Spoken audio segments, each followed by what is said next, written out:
Паркур е феномен кој се шири низ културата на младите низ целиот свет.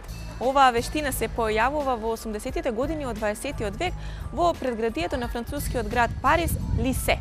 Всушност, група на млади момци, играјќи се прескокнувале огради, зидови, коли и секакви препреки кои што се наоѓале во нивното опкружување. Најистакнат во таа група бил Давид Бел, кој што и се смета за основач на паркурот. Преку голем број на филмови, ТВ реклами и документарни програми кои што се снимани после 2000 година, оваа вештина станува исклучително популарна ширум светот. Трасер е личноста која што се занимава со оваа вештина и негова цел е да стигне од точка А до точка Б, што потечно, поефикасно и непрекинато, значи без оглед на пречките кои што се наоѓаат пред него. Паркурот како вештина во Македонија постои од некаде 2006 година, а со нас денеска е трасерот или како кај нас умеа да кажат паркуристот Симон.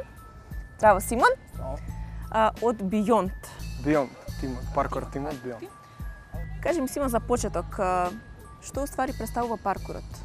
А што не е?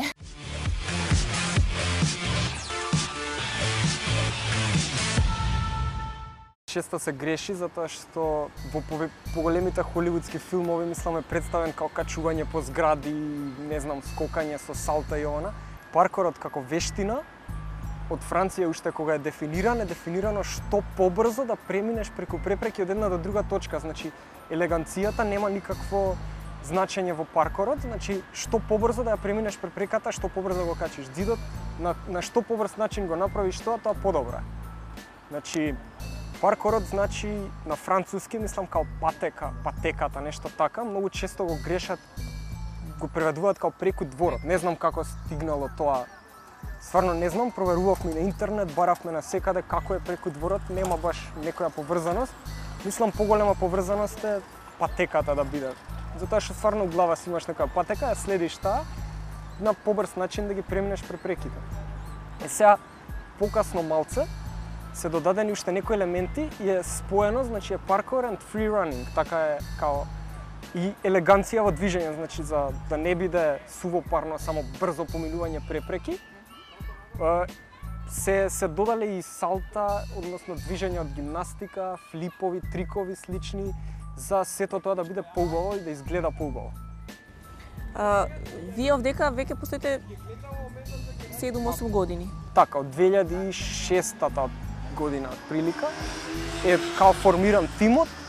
Јас малце покасно се придружив на овој тим, ама така јас сум негде од 2009-та, 2008 на крај, така нешто. Како се развива паркурот во Македонија? Дали има развој?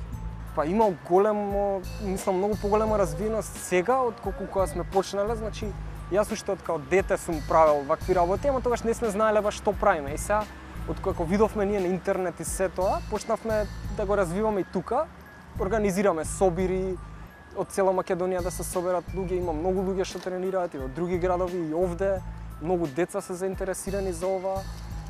Екстремен спорт е малце опасно од време на време, ама не мора да биде. Значи може да се тренира и многу безбедно. Да, безбедно, меѓутоа треба да се внимава затоа што чести се повредите во паркурот на почетокот кога почнува да се совладува оваа вештина. Па се случува, ама ако се повреди некој, се повредува затоа што брзо. Значи не сака да иде постепено, полека да го качува нивото нели него на спремност, него сака одма да научи нешто што е многу поекстремно, што телото не му е спремно и најчесто ради тоа се случуваат повредите. Значи јас бев таков, се сеќавам и многу сгрешив, затоа што само што почнав одма отидов на некој по напредни работи за да учам, а не бев спремен на тоа. Мислам, телото не ми беше спремно, мускулатурата цела. Значи, ако се тренира постепено, ако се следат некои типови на тренинг, нема да има повреди. Дури и во екстремен спорт како што е овој, не би требало да се случат повреди.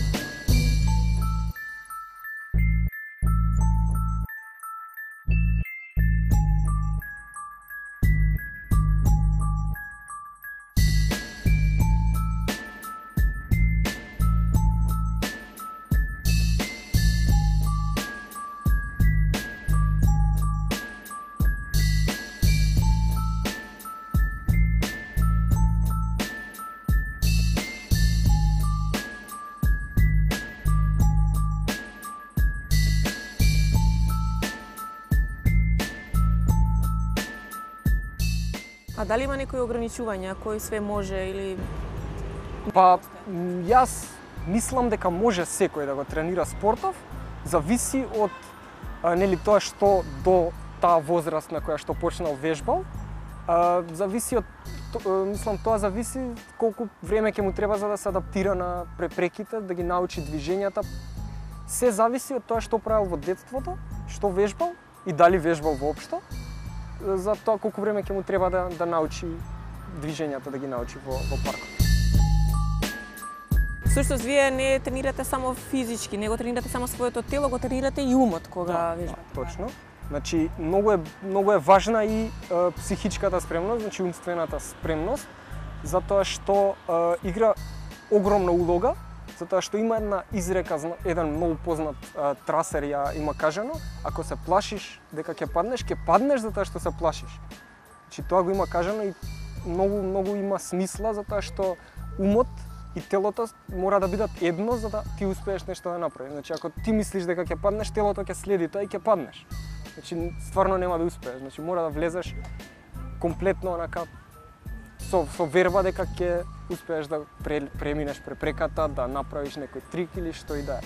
Каде вие све скокате во Скопје? Дали ви е дозволено на сите локации или имате можеби некои пречки, некои проблеми на одредени места? Па во последно време само пред Борис Трајковски кога тренираме пред таа сала, валјда дека е нова или нешто, па има страв да не нешто бутнеме, сушиме, скршиме, само од таму ли викаат дека не може. Ама на друго место пак никаде не ни правеле проблем. Еднаш кога не имаат само избркано тука од Беверли, трговскиот кај што е Беверли, не имаат викнато полиција, ама не беше ништо страшно, мислам, само дојде човекот ни рече, знаеш, тргнете се, им сметате, муштери и бркате или не знам што беше.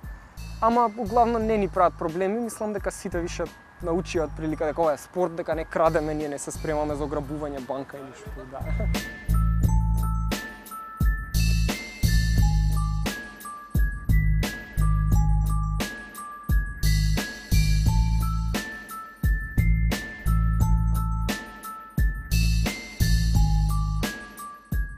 Всушност интересно име да ве гледаат како скокате. На повеќето им интересно.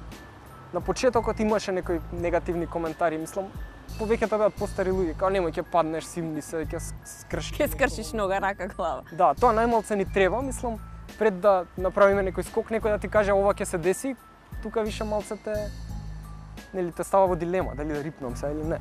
Дали можам да? Дали можам. Постојат ли некои предизвици кои што се пред вас, а не сте успеале да ги совладате? Па секогаш има предизвици, значи овој спорт е дизајниран така да биде надпревар со самиот себе, да не биде надпревар со некој друг. И секогаш можеш да бидеш подобар, мислам, подобар да бидеш утре од тоа што си бил денес. Значи секој ден можеш да се подобруваш и да ги надминуваш твоите граници, ограничувања, лимити или како и да е. Значи ако денеска не сум можел да скокнам нешто, утре ќе пробам пак, ќе вежбам, ќе се зајакнам, ќе зацврстам мускули и слично и ќе успеам. Колку често вие вежбате? Дали вежбате во текот на целата година? Внимавате кога е зимо, излегувате? Што правите кога има снегови? Па да, обично скокаме секогаш кога имаме слободно време, кога ќе можеме да се договориме еден, двајца, тројца, да дојдеме на тренинг, дали има снег или има мраз или... Добро, избегаваме да вежбаме на мраз, затоа што се лизга, стварно е опасно. Но сепак кога можеме, без разлика на времето, временските услови вежбаме, да. Кажи ми, Симон, колку кај нас во Македонија ве бараат за реклами, за одредени ТВ спотови, јавни настапи? Па не бараат често, но сепак може да биде и почесто, затоа што мислам дека се уште не е тука толку прочуено дека има луѓе кои што се бават со ова. Мислам дека сега беше брзо време на Пиво Фест во Прилеп. Беа едни дечки од Србија. И мајки бе вас овде во Македонија. Добро, да. Нема врска, мислам, они мислам дека се и сепак попрочуени, они беа на талент шоу или така нешто, па ги знаат повеќе.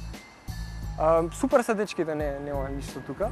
Не бараат на спотови, имавме сега пред брзо време со Дарко Илиевски еден спот Пепел и Ена, исто. И окей е, не бараат обично за отварање на некои настани големи. Бевме на Охридско лето на 50 години, отварањето на Охридско лето. Јас да тогаш бевме 20 души може од цела Македонија имаше, значи, луѓе што дојда за тоа отварање. Што знам, мислам дека сепак може да биде по, не знам, распространет спортов, да се користи повеќе во реклами и слично. Стално има, мислам, простор за ова, затоа што е така атрактивно и баше за публика некако. Привлекува внимание, мислам, стално кај да сме вежбале имало доста публика, мислам, се собирале, прашувале што како. Има заинтересираност. Што би ги посоветувал ти младите кои што сакаат да пробаат да бидат трасери, односно паркуристи, како вие повеќе ги нарекуваат? Би ги посоветувал да тренираат постепено, да не брзаат.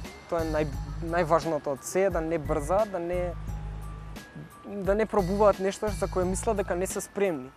Сега, ако мислам во Македонија немаме баш ние услови да отвориме нешто како школа, имавме едно време, ама немаме више. Можат да доаѓаат, имаме отворени тренинзи, значи кога си вежбаме ние, па да им објасниме нешто како треба да се вежба, како да се прави. Финансиски не е скап спорт? Па воопшто не е скап, мислам се што ти треба е патики, да имаш добри патики за почеток, затоа што мислам патиките гјонот мора да биде бар малце поголем, подебел, значи нешто како кошаркарски патики се или патики за трчање што ги викаат, за да има ублажување, затоа што на почеток кога се почнува не е баш спремно телото да скокне од високо или нешто, нозете не се спремни се уште и убаво е да се има добри патики. Другото не е толку важно. Некои удобни тренерки, може и гакици, што знам, шорцеви, не е толку страшно, ама патиките се најбитни. Сега кога веќе ќе почне, кога ќе навлезе, мислам, поише во спортот, може и со по-лоши патики, да речеме, со помал гјон патики да вежба. Други боси ние вежбаме.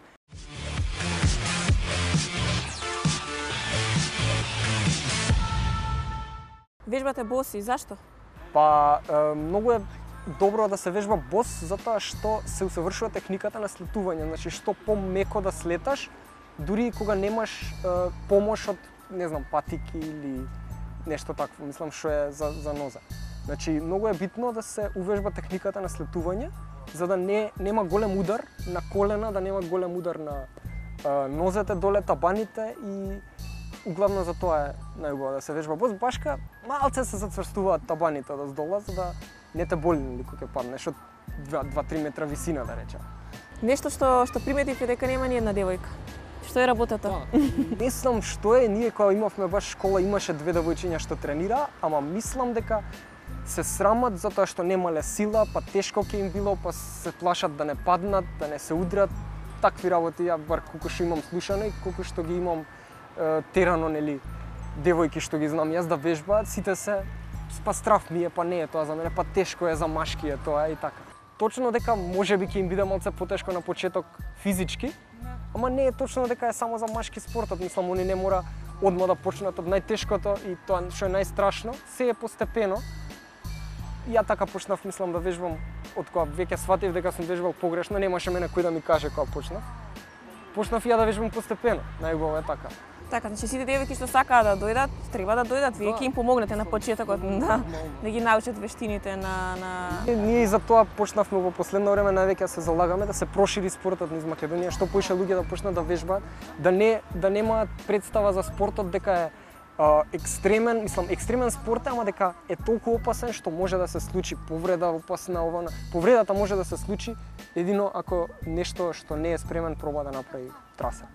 Како велат, значи на прав пат можеш да свиткаш нога и да одиш. Точно. Така да. Мене сите повреди ми се од што сум се сопнал од тротар. До сега што ги имам ни една повреда немам од што сум паднал на тренинг или нешто кога сум спремен. Ти благодарам што денеска ни покажа вештините на скокањето и на паркурот. Ние ќе се видиме во некоја следна прилика некаде низ Македонија или било каде вие се собирате и скокате, затоа што навистина ни е интересно да се дружиме со вас. А вие, драги гледачи, доколку сакате, пробајте да скокате. Како што кажа Симон, не е тешко и не е опасно, значи слободно пробајте.